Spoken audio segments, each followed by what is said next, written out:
And welcome back to another episode of the Still Curtain podcast. I'm your host, Tommy Jaggi, editor of StillCurtain.com, and joining me is my co-host, Shayne Kubas, contributor for Still Curtain. For the first time this season, we have something really to look forward to here. The Steelers are coming off of another loss. Mitch Trubisky started the game. It was Kenny Pickett who came in the second half. So it's going to be the Kenny Pickett show going forward from here for the Steelers. I want to talk a lot about Kenny Pickett today. Obviously, this is the Steelers' future now, and we want to break down how we think he's going to fare in this rough schedule coming up and what he can do against the Bills. But first, let's start with the Steelers versus Jets game. Shayne, who are your winners from this game? I think the biggest winner, just because of what it means for him moving forward, is Kenny Pickett, right? Because despite having an up and down, half of a debut per se, he is now going to be the starting quarterback for this team for, at least the rest of the year, obviously. And unless something were to change with injury or something, I don't see him coming back out. I think they're going to commit to him for the rest of the year, see what he can bring them in a season that unfortunately kind of already may be lost, especially with the way that the schedule breaks out for the next 4+ weeks. I think he's definitely the top winner just for that sake. And then another guy that also probably will be a winner along with him the rest of the year, considering their connection, George Pickens finally had his true breakout game, right? He didn't have, the crazy catch that he had in the last game with the Browns, but he made true impact plays more than just one time. Yeah, definitely agree with those two there. I think Pickens is going to be a big part of the offense moving forward. I'm excited to see what he brings. I mean, 102 yards on 8 receptions. I know a big chunk of that came in that final drive when there's a prevent defense and whatnot, but you can definitely just see the traits with him. Flashes late hands, plucks the ball out of the air. You can see when you give him a little bit bigger route tree and he's not just running goes, fades, and comebacks, that he can be an impactful player. And I think that I truly think that this is one of the first receivers, maybe since Antonio Brown, that I truly think has like that wide receiver one upside. Like I've always kind of viewed Johnson as like the high end number 2 receiver, but I think that Pickens is going to be the total package. I think that you can see that in the traits when you throw it on the sidelines. I mean, all those things, contested catches, just his ability to contort his body, win on the sidelines, even the run after the catch stuff we didn't see a lot of at Georgia, but we saw a few really nice plays after the catch. Which this game in itself, the Steelers, I think they like doubled their yards after the catch of what they had in the previous 3 games. Like it was so low. We had just talked about that on the last pod. Only 25 yards after the catch combined for all of Steelers receivers in the first 3 games. Deontay Johnson had 8 of those. And so nice to see the receivers do a little bit of work after the catch. Shayne, go ahead and give me your losers for the Steelers Jets. I think the biggest losers are actually 2 receivers who didn't get the opportunities because of a guy like Pickens, and also Pat Freiermuth, who also had himself a really nice day as well. Deontay Johnson and Chase Claypool combined for, I believe, 6 targets on the day out of 26 pass attempts. So not nearly the type of volume that we're used to, especially Deontay getting. I mean, he, I think, finished here with just 4 targets, 2 catches. Chase, he had the one pass thrown to him that could have been a big play that I'm sure we'll talk a little bit about when we talk about Kenny's day. But 0 catches, he made very little to no impact in the game whatsoever. Wasn't even really good as a blocker on screens or any other plays. Like, those 2 definitely had some of their rough days as Steelers in general. Yeah, and Johnson in particular, like he was close to making a big splash play there. Toe was on the line on that touchdown. I thought that was probably the best throw by Mitch Trubisky this season so far. It was over the middle of the field. I would say so. It was right in a bucket where it needed to be. Just ran out of real estate there. It makes me wonder too, if Johnson gets his toe inbounds, and I mean, it was close.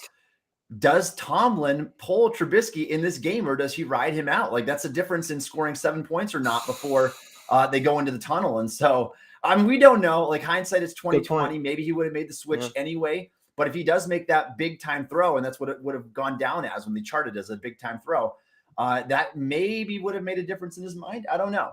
I want to add to that a little bit too, Shayne.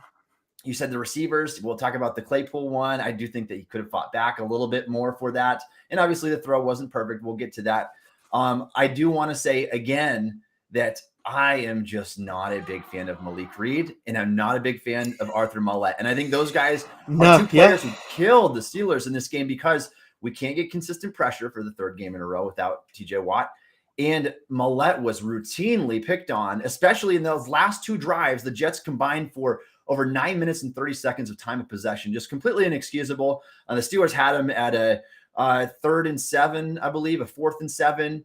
There was a 3rd and 14 at one point. They gave another chunk play, but it was back-to-back situations in which the Steelers could have potentially got the Jets off the field that Millette gave up big catches, one to Garrett Wilson and one to Corey Davis. And so that really hurt the team at the end of the game. They could have really benefited from getting that ball back and having a little bit more time on the clock. And instead, the Jets chew it down to nothing, and they score with 16 seconds left and leaving Pickett obviously no time to mount a realistic comeback at all. So there's our winners and losers.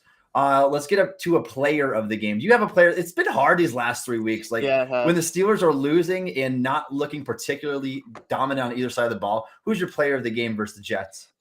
I think I'll throw 2 guys out there. One, Minka, again, had another one of his games where he just impacted the game. And even on the interception, he's one of those guys that sometimes people say like, oh, well, I mean, a lot of his interceptions, turnovers, he's just in the right place. It's like, there is a skill to that though in this league, like being around the football, always trying to be around where the ball ends up. And he fought through that. I think ended up actually being a penalty on the Jets on that play where they kind of interfered with him trying to get to Conklin, who ended up popping it up and he intercepted it.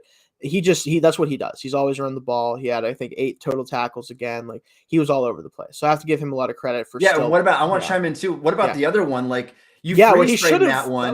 That's the challenge that Tomlin probably should have made right there because I think that toe was down when the ball got to him. I mean, that's another play right there. That could have been 4 picks in 4 games for me. He could have easily had the other interception. And we know Tomlin and challenges don't usually end up working out too well, unfortunately. But one of the few holes in his coaching resume. But on offense, again, I already talked about it before. Pickens having a 100-yard day, splitting time with quarterbacks like that. This was hopefully what's going to be what propels him as this team's wide receiver 1, essentially. Like Deontay is probably still going to be a guy that gets a lot of targets just because he gets open so easily often. And if the line continues to hold up well, Pickett will get in rhythm and get to him. But seeing him make multiple plays back-to-back, the back shoulder plays with Pickett and getting that figured out, that was really nice to see. And I think he really was a big part of why we were able to move the ball this game. For sure. You touched on those 2 guys, which I wanted to point out as well. But I'm going to say Pat Freiermuth as my player of the game. I think he was spectacular. I mean, the guy going over the middle of the seam, when you throw the ball to him, you just expect him to come down with it. It doesn't matter how much traffic is there. You put it in the vicinity and the guy's going to catch the ball. Now, some are going to argue that he had the drop on the outside pass, was a questionable throw to Pickett. The ball's a little bit high. That's not a very catchable ball, obviously. It wasn't. Could he have caught it? He got his fingertips on the ball, but don't really blame him a lot for that one. Down the seams, though, he was a nightmare. And he's a guy that I've gone on record saying now, just target this guy over the middle routinely. Like I want to see Freiermuth get like the 10 targets a game. Like I want to see him get into that level of tight end where you are just utilizing the middle of the field and just chewing up one big play after another with Pat. And in this game, I mean, he was able to manage 85 yards on 9 targets. And so incredibly efficient. And I want to point out as well, Freiermuth now is the 3rd ranked tight end in the NFL, according to Pro Football Focus, entering week 5. The 2 names ahead of him on that list, Travis Kelce, Mark Andrews. That's some pretty good company to be in. And it's not surprising to me either, really, after seeing Freiermuth in his rookie season. I think he's at least on that like TJ Hawkinson level of player. And I think that he has a chance to be a top 5 player at his position, like moving forward. So I'm impressed with his performance. I've kind of been that way all along this season. All right. What is your biggest overall takeaway from the Steelers-Jets game?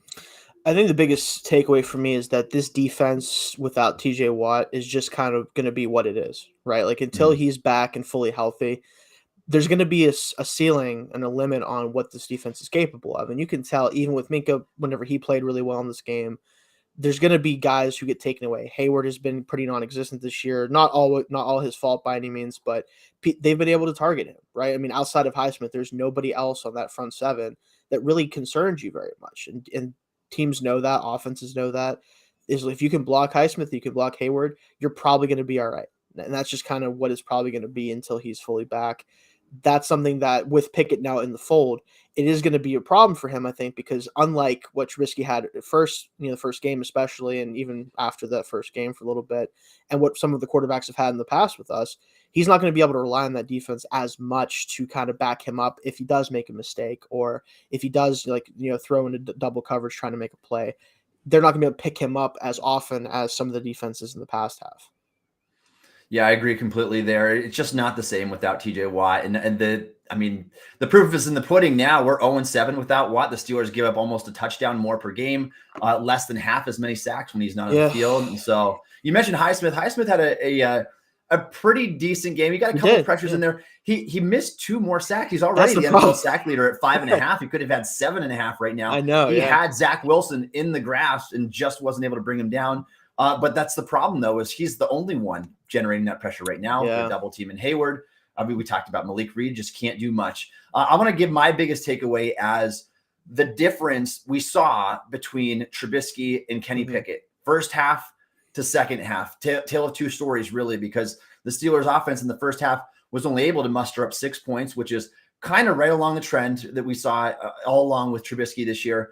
And 3 of those points came, if you remember, as time expired. There was no time left. Yeah. And Trubisky was bailed out with a late hit on a pass that was intercepted. Then he's taking a shot at the end zone. That pushed them in field goal range enough where I think Boswell drilled like a 59-yarder. And something ridiculous, yeah. Boswell's going to do his thing. So, right, yeah. So 6 points in the first half, even with that penalty with no time left on the clock. And so we saw that go up. That was 14 points in the second half for Pickett. He was aided by Minkah Fitzpatrick, almost got the pick 6 on that one. He went out at the 3-yard line. And so that was one that obviously put him in great scoring position, but he did have a really nice drive too, in which he worked the ball down the field and eventually capped it off with another rushing touchdown. And so I think the biggest difference watching going from Trubisky to Pickett is just being able to see him move his eyes around the field. Like you can really tell on the all 22, he's not just staring down one receiver. He's looking over the middle of the field. He's looking at deeper reads. And then he's engaging in them, and he's throwing to those guys instead of just checking the ball down underneath. You can really see that show up in the yards per attempt. I know we're only looking at 1/2 of sample size, but that was 9.2 yards per attempt for Kenny Pickett in the second half of the game against the Jets. The last time that Trubisky has averaged at least 9 yards in a game, he's done so one time since 2018. And so he's just not a guy that does that at all. And I think even when it comes to 8 yards a game, I believe it was 3 times since 2018 that he's averaged 8 yards in a game. And that's not that hard of a feat to accomplish. And so just being able to see the difference between them, and there were some cut-ups on Twitter as well of the all 22. And you can kind of just see those same type of reads where Trubisky's just not seeing that guy over the middle. And so I hope that's a trend that continues with Pickett's. It was something that he was exceptional at in college, and it kind of drew me to him a little bit. And so we'll see if he can keep that up. All right, we're going to move on to our next discussion topic. We're going to talk about Kenny Pickett in his first start. Before we get into the Bills game itself, let's give Pickett a grade against the Jets. And I know that you did this in your QB report card, so go ahead and start us off, Shane. So I gave him a C+ because I felt like it was almost right down the middle type of debut for him. And I think that when you look at the turnovers, obviously the play to Pickett, to Claypool, where he was double covered for the most part. The safety kind of came over late, but it was still a double covered play. He was trying to give him a chance to make a play. I understand the throw. I would have liked him to lead him farther outside away from Whitehead so he couldn't make a play on the ball once the ball was tipped up. But I give it kind of a 50-50 where I would have rather him not thrown the ball, but also Claypool needs to make that play kind of situation. You're a 6'4" receiver. Yeah, we've seen this with him, unfortunately. That's why I wanted him to be in the slot more, because I didn't want as many jump opportunities, even though he should be good at that. That play, I kind of give 50-50 blame. The second pick, that was just him being late to the outside. You don't want to do that as a quarterback. We all know that. When you do that, balls get tipped, they get intercepted, take back the other way. Like we've seen that happen millions of times. He needs to be better with that. Just throw the ball away. Live to see another down, especially whenever you're trying to keep a drive alive and keep the Jets from getting the ball back. He knows that. He talked about it, I'm sure. That's the type of stuff that he does need to work on. But almost everything else, it's what we need to see from this offense, right? Like, he did work the middle of the field. He trusted his eyes. He looked for guys. He didn't just lock on his first target. And that's what separates him, I think, at this point from Trubisky is I'm confident that he isn't going to just say, hey, I'm looking for my first read. If it's not there, I'm going to have to make something happen. He is comfortable going to a second, third read, and then he can run. We see that. You know, he had 2 rushing touchdowns in this game. He's able to make plays with his legs if required to, but it's not his second option on a lot of plays, right? And that's kind of what happened with Trubisky, and he wouldn't even pull the trigger on that most of the time when he did try to run. So everything overall, I think when you look at it, it was an up and down performance, obviously, but he showed everything good about him as a quarterback and some of the stuff he needs to get better at. Yeah, I'm going to go just a bit higher on my grade, but I agree with you for the most part. I got Pickett with a B- in his first NFL action. And the only reason is because, man, this is one of those games that if you are a box score checker, you are not going to be pleased with the results because it's not pretty. You go and you look at the box score. Pickett's got 0 passing touchdowns. He's got 3 interceptions, and he was credited with a fumble as well on the pitch to Jalen Warren. That was it was a bad pitch. It was underthrown, and so simply checking the box score obviously is never a good way to evaluate the game. And in this situation is a perfect example of that because the 2 rushing touchdowns, they obviously don't aid in Pickett's passer rating at all. Like had he had passed those balls in, which would have been the same result, still 14 points for the Steelers, that would have bumped up his passer rating at least, helped the box score to look a little bit better. But as it turned out, he ran those in for touchdowns and it's the same result. I think that Pickett really only had one bad decision this whole game. And to me, that was the one trying to throw across his body, across the field to Pat Freiermuth on that pass. I don't think the other pass to Claypool was a bad decision. It just wasn't a perfect throw. Like you want to see, like you said, you want to see that ball get out there a little bit farther, lead him a bit closer to the sideline so that the safety stays out of the play.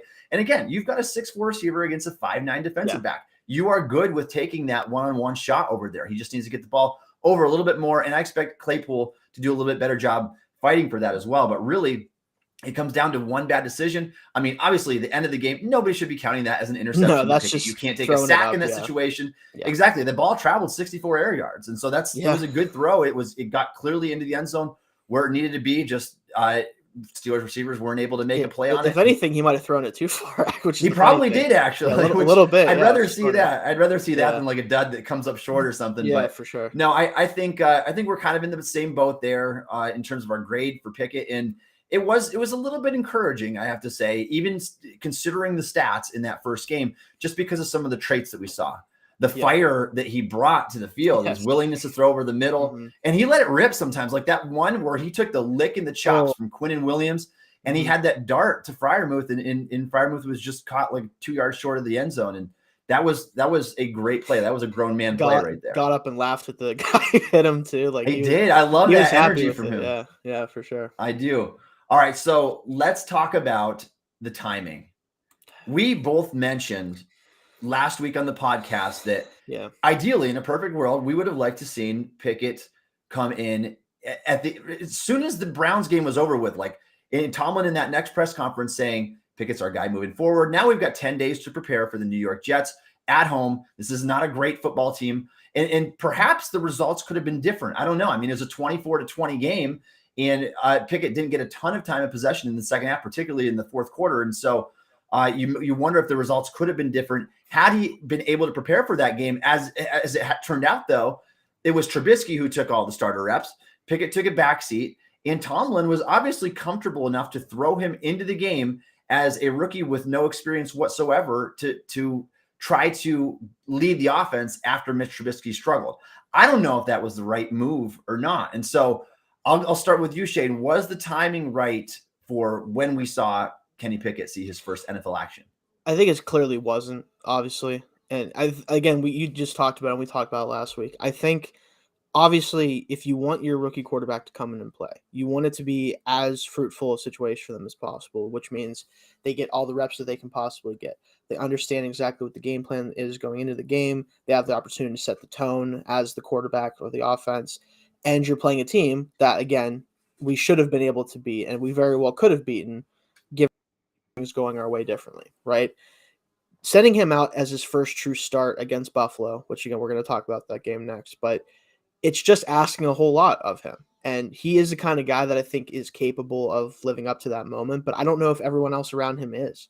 And that's kind of where we're at with this team is the fact that we're asking a rookie quarterback to hopefully save our season kind of tells you where we're at as a football team right now. Mm-hmm. We have talent in certain places, but there are gaps on this roster. And with TJ Watt out, the defense doesn't have the cohesiveness that it had, and everything they want to do doesn't work as well because of the lack of presence from him. Everything is kind of in this limbo period where the reason why we're going to Pickett now and why Tomlin made this decision is because he understands, and we all understand, I think, as fans, that it's our really only chance of getting back into this season. And I would have much rather seen him have the opportunity to come out and set the tone as a starter against the Jets fully, obviously. And I think even the coaching staff probably feels the same way right now if they would have rather done it that way. But in the NFL, sometimes it doesn't happen the way you want it to happen, right? You can't always predict everything and make it perfect. So I do hope that it's not going to ultimately hurt him very much, and I don't think it will. It just doesn't seem like that's the kind of guy Pickett is. But it definitely wasn't the right time, I could say. Yeah, look, I mean, it's one of those situations. Like I said, it's always 2020 hindsight. And so yes, we don't know how things would have played out. Like we can go back, and you and I were just talking about this before the pod started, was did the Steelers even make the right move by signing Trubisky this offseason? Like if they knew in their mind, like we want to get our rookie quarterback on the field as soon as possible, did they need to go and spend that money? Would they have been just as well off signing Rudolph? Now, obviously, this is all in the past, and so we can see things with that vision there, knowing that this is already unfolded. And so, obviously, looking at it now, no, signing Trubisky wasn't the right move, but they were covering their bases at the time. They were wanting to make sure that they had a quarterback because remember, Trubisky signing came before the NFL draft. And so we were very confident the Steelers were going to draft a quarterback and draft one in the first round even. But they didn't know exactly how that would play out at the time. And so I don't fault them for that. But when we're talking about, is the timing right? I would agree with you. I don't think the timing is right in the sense of how the Steelers handled this situation. Like if my options are A, the Steelers start Pickett from the beginning of the season, B, they start him after the Browns lost and you got 10 days to prepare for the Jets, or C, you start him after the week 9 bye. Like I think all three of those options would have been better than just having him jump into the fire again in the second half against the Jets trailing, and then going into this rough schedule coming up right now where you've got the Bills on the road, Bucks at home, Dolphins on the road, and Eagles on the road before the bye. Like, I mean, that is one of the toughest stretches any team will face this year. And so I'm a little bit worried about how that's going to go down. Looking at it now and knowing everything that we know, I wish the Steelers would have started Kenny Pickett from day one and just kind of lived with their lumps. And maybe he would be 3 games ahead of the curve right now. And maybe the Steelers, who knows, they might be sitting on a record that's a little bit better than 3-1. It might just be 2-2. But that game against the Patriots, like the Steelers were only able to muster up 14 points. And they lost 14-17. And so maybe things would have played out a little bit differently, but we just don't know. But it is what it is. Pickett's the guy. Tomlin confirmed that moving forward.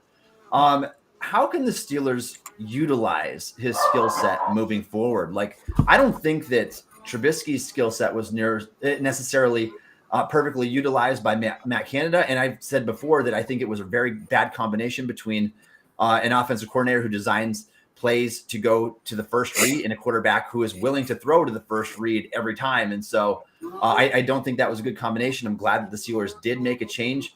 But how do you think that Canada and the Steelers could kind of utilize his skill set in the future? I think for sure that the thing that needs to happen is the middle of the field is, and it's naturally, we already saw it a little bit even from Trubisky before he left and then when Pickett got in. That has to be the area of focus for him. Pickett was so good throwing over the middle of the field at Pitt. And that's something that he's very comfortable with, right? He reads the field well there. You saw the throw, like we talked about before, where we got pounded, but he still threw the ball right where it needed to be to Freiermuth over the middle. That has to be a much bigger part of what they do. And I think Canada understands that. It even seemed like that was more of an emphasis this week. I haven't gotten a chance to go back and look at the routes and see how many of them were going over the middle of the field, but it definitely felt like you're getting more of that from the offense. And ultimately, like, you need to let him do what he did also, which is escape the pocket whenever he needs to and throw the ball down the field to these receivers that should be able to make plays for him down the field. And we saw him with Pickens already. Like, they have a very good rapport on the back shoulder stuff and the design, kind of throw it up and go get it plays.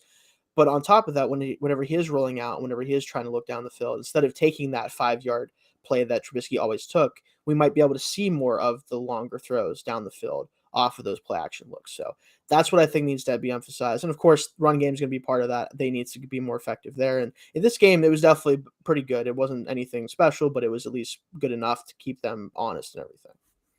Yeah, I just saw a post too.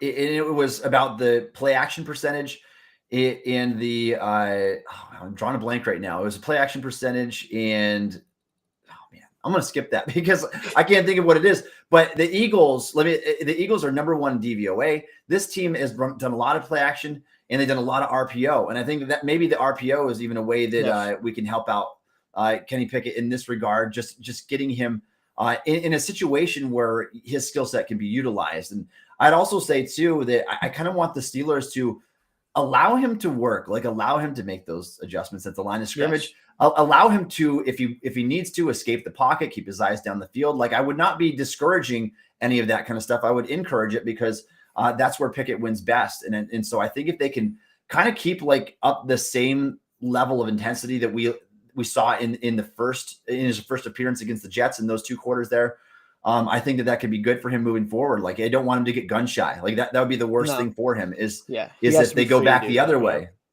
Yeah, I mean, that would be devastating to a quarterback. And so definitely don't want to see him get gun shy, even with the 3 picks. I hope that his confidence is still through the roof. I had heard that Ben Roethlisberger had messaged him afterwards and was talking to him. He said that Ben said that on his podcast. And so and that's what I want to see kind of moving forward is I agree with you there. Just keeping his eyes down the field and continuing to work the middle there. What can we expect from Pickett now that he's the guy? Like, what can we expect moving forward? I think the biggest thing we can expect is a guy who isn't going to be afraid, right? We talked about it a lot with Trubisky. You can tell that, and again, it's not all his fault. I think a lot of it is how he was treated in Chicago, the type of offense he ran for them, what they asked him to do, especially later in his career in Chicago. He was a player that kind of plays scared. He doesn't want to make mistakes. He's afraid to make them because he knows what it would mean if he makes too many mistakes. Pickett, one, isn't that guy already, but he can't become that guy, right? Like, Canada has to let him take his lumps. He has to let him live through the moments that aren't so good. And even in this first game, he had the 2 picks. He knows that, especially the one was definitely a decision he would love to have back. And I don't think it's going to stop him from trying throws that maybe aren't the best idea sometimes, but they at least have explosive potential. And he needs to keep doing that. If he throws 18 interceptions this year, it won't matter if the next year he's still the same player but smarter, right? It really doesn't matter. We've seen so many quarterbacks, like even Peyton Manning, they always go back to him throwing like 28 or however many interceptions he threw as a rookie. It ultimately doesn't matter as long as you have the mentality that, I threw all those picks, but the next time that I get the chance to make that throw, I'm just going to make it instead of having it get picked off. Because we've seen, like we talked about this in the first game, especially where they did beat the Bengals. We still almost lost to them with Burrow throwing 4 picks. Like, picks matter, obviously, especially if you're facing an offense that can take advantage of those. But I'd much rather have a guy, and now we have that guy, who's going to take those shots down the field, who's going to try to fit balls into places where Trubisky was just too afraid to throw them, rather than continue to go 3 and out half the game. Like, it just doesn't matter if you're safe if you're not good.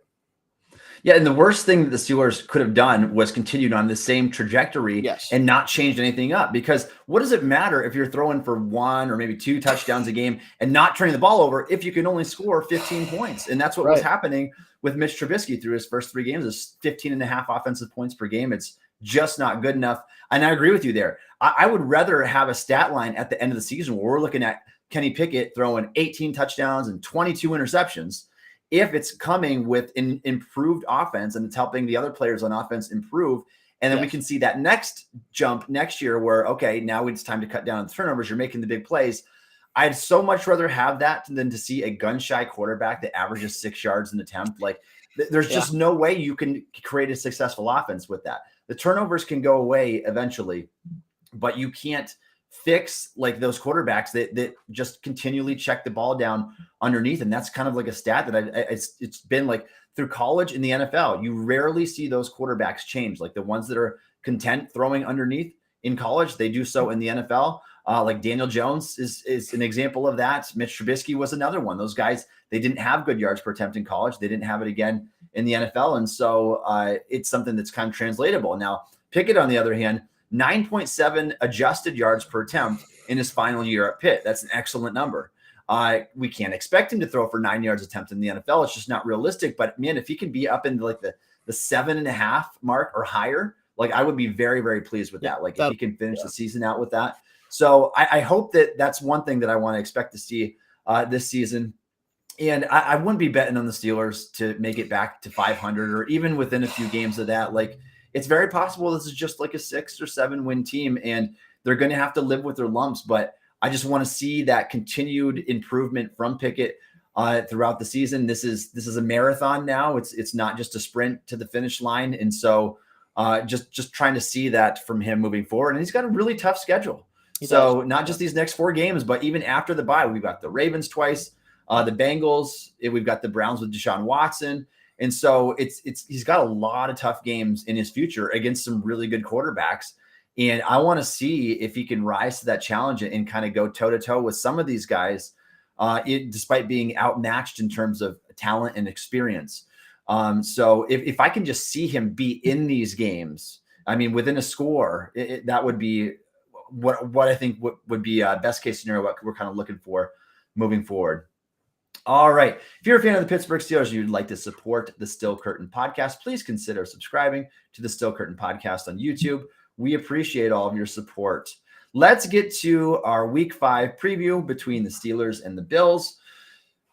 The Steelers are 14-point underdogs. Shane, this is the first time that the Pittsburgh Steelers have been 14-point underdogs since the NFL merger. I believe that was 1966, and Mike Florio reported that this morning. So first time since the merger that they've been 14-point underdogs. Do you agree with that opening line?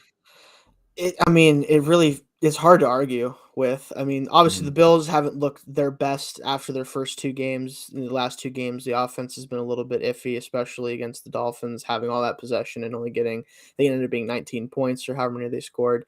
But this is still the Bills, and it's a defense that they're playing that Josh Allen has struggled against for the most part, but it's missing its keyest piece, like the biggest piece of that defense, right? I just don't see a world where we keep them under, 30 points, especially whenever you look at we're likely going to have Witherspoon out, which I know he was struggling last couple of weeks, but still he's our top corner, especially from an athletic standpoint. Who's going to be on Stephon Diggs? Like, who's dealing with him? Like, can Gabriel Davis even be kept in check by whoever has to guard him? Like, so many things aren't really in our favor in this game, and you're starting a rookie quarterback for the first time who is coming off of, again, not all his fault, but 3 turnovers and almost a 4th one. It's just so much is going against them. I can't really argue with a 14-point line. It's probably a little rich overall. Like, it's probably a good bet maybe to make, but it's still not surprising to me.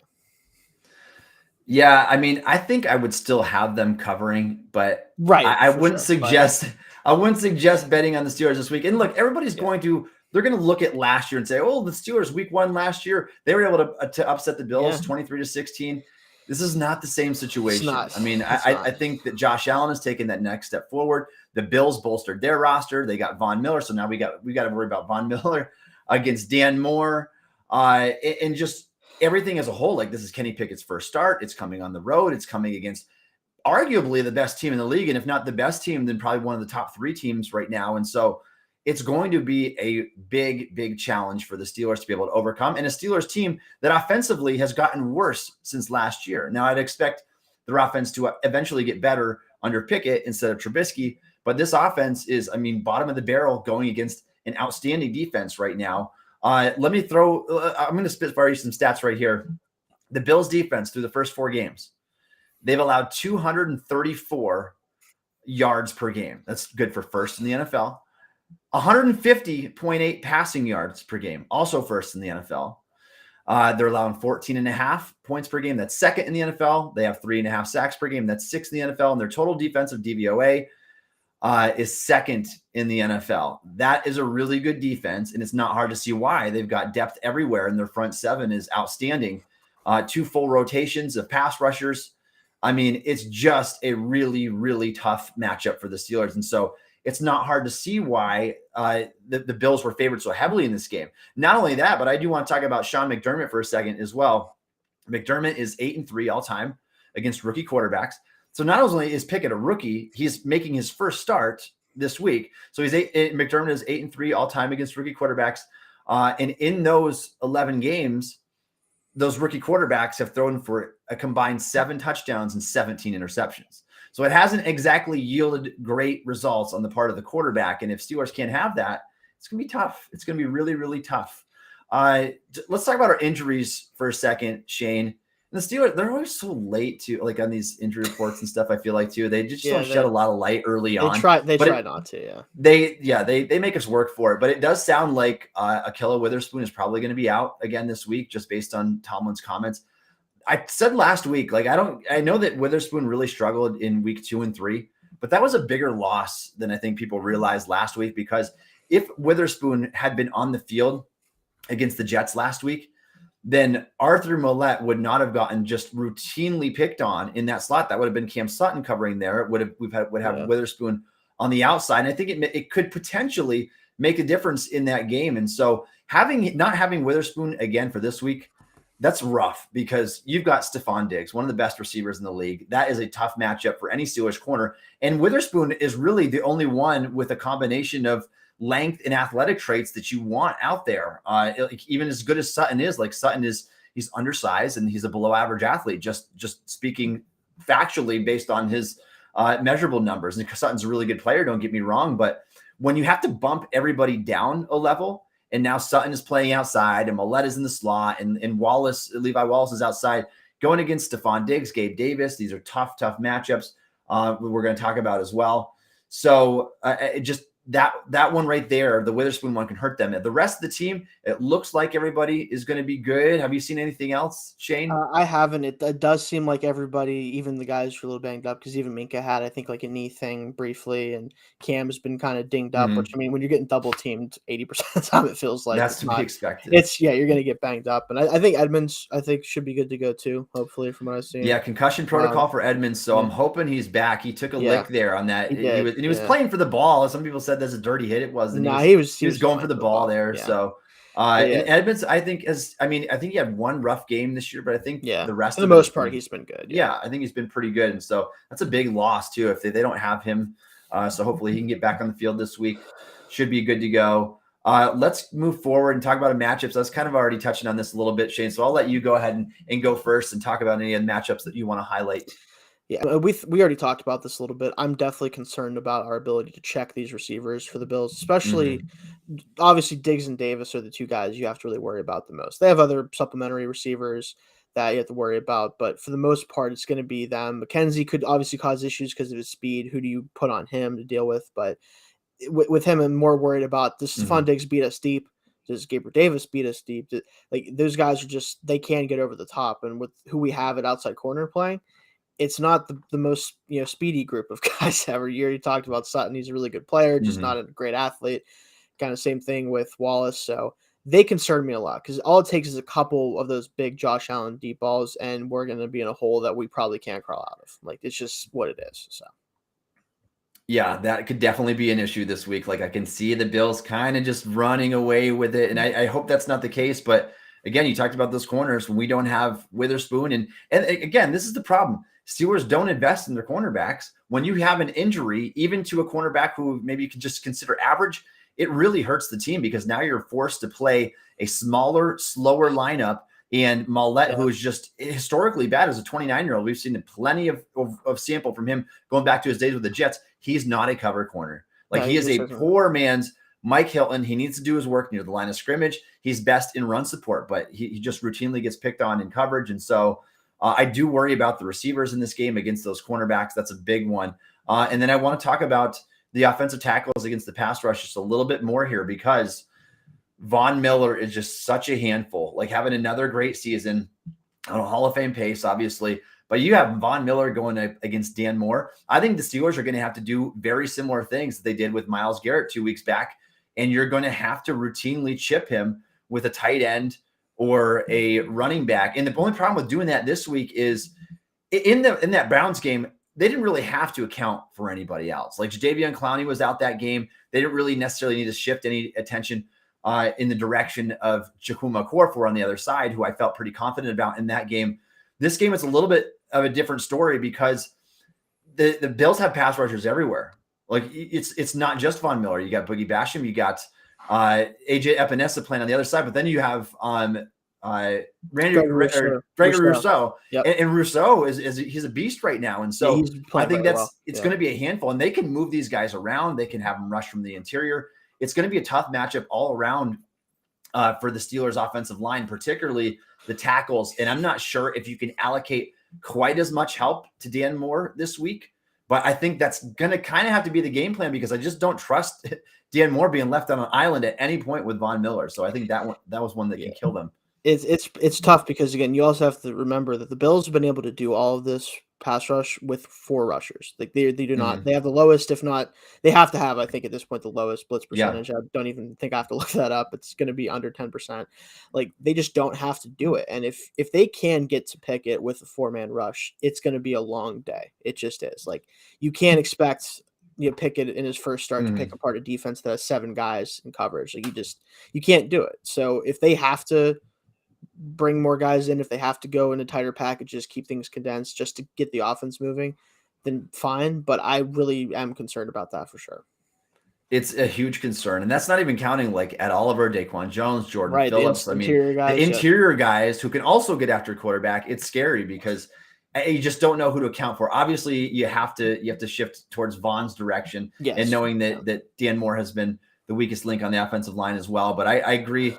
Those are the 2 biggest matchups for us. Steelers defensive backs and going against a talented Bills wide receivers and Stephon Diggs, Gabe Davis, and then their offensive tackles going against a really, really talented pass rush this week. So that's one that could kind of spoil the game right there. A couple big plays is all it takes. So let's go back to Kenny Pickett for a minute. And I want to ask you, what are your expectations for him in this game? Can he keep it somewhat close with Josh Allen? Is he going to, statistically, how's he going to look? What do you think? I think my expectation, despite playing a very tough Bills defense and having Josh Allen across from him putting pressure on, I do still expect it to be probably the best overall performance by a quarterback this year for us, right? I think that it's just everything is set up for him to hopefully just take reign of the offense, do what he does best. And I think we could put up a decent amount of points, not enough to probably actually compete with the Bills ultimately. And I think part of why we'll have more points is we'll probably get opportunities because they're going to score a lot. I'm just worried about that too. Defense not being on the field a lot because they'll be on it just not that long because they'll get a lot of big drives. But I just feel like what he showed even last week without all the reps is about as good as we've seen at quarterback for this team, right? I think that he can do more of that well, and I think he'll be able to handle the pressure. I just wonder, is he going to be able to, like you said, keep pace with these guys? That's what I think is hard to expect, but I wouldn't be surprised if we score the most points on offense, especially that we've put up this year. So let me ask you this. In the first 3 games, the Steelers were averaging 189 passing yards a game. Not great. The Bills are giving up 150 passing yards through 4 games. Where would you set the over-under this week for Pickett's passing yards? I think, honestly, so I will say you have to factor in the Dolphins game. The Dolphins barely had the football, so that is going to knock that down a little bit. The Rams couldn't protect Matt Stafford in the first. They just straight up couldn't protect him. Like, I mean, the pass defense for them is very good, but it was helped very much by the pass rush. For sure. And even against the Ravens, right? Like, they aren't a passing-centric offense. Even though it's been more of that this year with Lamar playing so well, they still are a run-first team. So I think that number is a little skewed. I think that realistically, they're more of about like a 200-ish yards per game type of pass defense. So I would put the over-under probably around 180, and I think he hits that over just because he's going to have to, I think, just to keep pace, right? Like he's going to have to make a couple plays just to keep us in the game. Yeah, if you set that over, if the over-under is 180, I'm going to take the over on that. Yeah. And I think that's probably pretty fair. But again, it all depends because if the Bills get up 2-3 scores, I mean, they might play prevent defense, allow some chunk plays over the middle. And so not always the best way to assess, but just interesting from a betting standpoint, at least. Yeah. And to see how that could play out. But I do agree with you, though. I would expect even this game being Pickett's first start on the road against a great team, I would still expect the best offensive output that we've seen from the Steelers this year, just because it was so miserable under Trubisky. Yeah. And I think at the very least, I think they can match what they did last week against the Jets. And so I would have to agree with you there. I think it's going to be one of those games. And hopefully it's an encouraging sign against a really talented defense and a good overall team. So what is your key to success this week for the Steelers? What is the one thing the Steelers have to do to have even a chance to win this game? They have to force a couple turnovers on defense. Like, Okay. it's a requirement against a team like the Bills. Like, you have to kind of make them beat themselves, right? Like, you have to put them in bad positions and get some turnovers, let the offense keep them off the field more than they will naturally. Because if it's just blow for blow, we kind of know we're not on the level of the Bills, right? Like, we can't, go blow for blow with them at this point. Mm-hmm. You're going to have to get a couple turnovers, like a big play, like a blocked punt, like we had last year when we beat them. A big play in special teams, something along those lines that isn't normally expected to happen in a game. It's going to be one of those types of things. And I think outside of that, it's going to be protecting Kenny. Like, give him enough time to actually read the field and make the throws. And I think if you can do that against that 4-man rush and you force them to bring extra guys, well, that opens things up even more for them. So that's going to be the two main things I think they need to do. Yeah, you hit my key there too. Outside of the takeaways, which I agree with, they're going to have to win the takeaway battle. They're not going to win a game without it. Not against a team like this, at least. And so I think the key to the game, like you mentioned, is going to be protecting Kenny Pickett. If you don't give him time in the pocket and he's not able to make plays, and we see another stagnant offense yet again, there's no way that you can go toe-to-toe with Josh Allen in this game. There's just no way. And so if it's one of those games where he's just constantly under duress, the Steelers' chances are going to be very, very slim. So I want to see a good pocket from Steelers' offensive line. I want to see them looking for ways to help. And hopefully they don't have to like max protect or anything that way and limit what they can do in the passing game. But hopefully that they can do a good enough job chipping on Von Miller and keeping Pickett well protected long enough that he can stand in the pocket and rifle some of those throws down the middle, kind of like he did against the Jets, just hopefully without the takeaways this time, the turnovers. So let's get on to our predictions and we'll wrap up the show for today. Like we said, 14-point margin. It's the biggest in Steelers history going back to the merger. What is your score prediction for the Steelers versus Bills in week 5?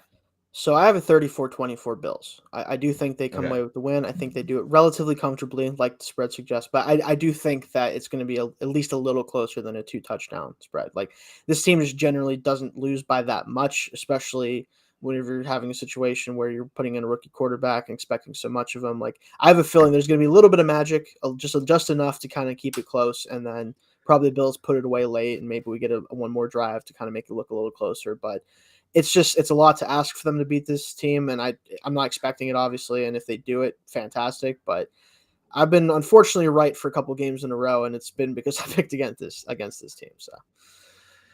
Yeah, and I've been on the optimistic side, which is not always usual for me, and they let me down. Like these last couple of weeks, I'm like, they can't get over that 20-point hump on offense. And so I got to pick the Bills this week. I got the Bills winning 31-20.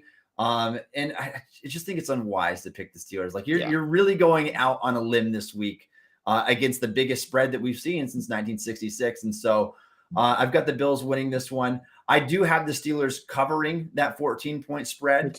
And you do too, right? And so, and then if you're a betting person, we're both taking the over on the point total this week, which is set at 46.5 points. I think that, without TJ Watt getting any pressure on Josh Allen, it's hard to envision him like not having a pretty solid day offensively. And again, probably missing the Nickella Witherspoon. And so I can see a situation where Josh Allen feeds. I think Shane and I both agree this is going to be like one of those 30-plus point defensive performances. Steelers defense is kind of due for one of those, and especially against a matchup like this. So this might not yield the results that we're looking for, but it's kind of one of those games we're going into. Maybe we could be a little bit more relaxed and saying, all right, this is the Kenny Pickett era. We don't expect things to be perfect, but we want to see those traits. We want to see the development from Pickett and Pickens and Freiermuth and some of those younger guys across the board. And so hopefully we see a lot of encouraging things, and hopefully the Steelers can keep this one close. Shane, do you have any other thoughts to close this out? Other than just the fact that, again, I'm just excited that we're going to get to see Kenny Pickett hopefully the rest of the season and see what we have in him, so that we kind of know what we're getting into in the future here. Yes, and how big of a curveball would that have been if Tomlin said, "Nah, I'm going to go back to Trubisky." And the like fact in his post-game that press he conference. apparently said that he thought about it because of the familiarity with the Bills, Yeah, really throws me off because, like, the problem with that ultimately is that guess who also is very familiar with Trubisky, the Bills. yes. So, and not that they need to be because they kind of know the book is out on Trubisky, so I'm not sure what the point would have been there. But hey, if he can give some advice to Kenny on certain things, maybe awesome. But that's the best value he brings right now is just that type of stuff. Yeah, and I've written about it multiple times. Once you make that decision to You go have with to your stay. franchise quarterback, he is your quarterback from here on out. And nothing, barring an injury, that's the only way that you go back to anybody else. You cannot shatter his confidence. You cannot hurt his development in any other way. He's got to be that guy. And that's what worries me about this 4-game stretch coming up here before the bye week. I hope he can handle it well. And if he can be respectable, even like above Trubisky level in these 4 games against really good opponents, then that'll be an encouraging sign. That's something that we want to see him come away with. All right, that's all for us today. Thank you for joining us on the Still Curtain podcast. You can follow Shayne on Twitter at Shayne Kubas. You can follow me on Twitter at Tommy Jaggi. You can download the Still Curtain podcast wherever you get your podcasts, and also check us out on YouTube. Thanks for listening to the Still Curtain podcast.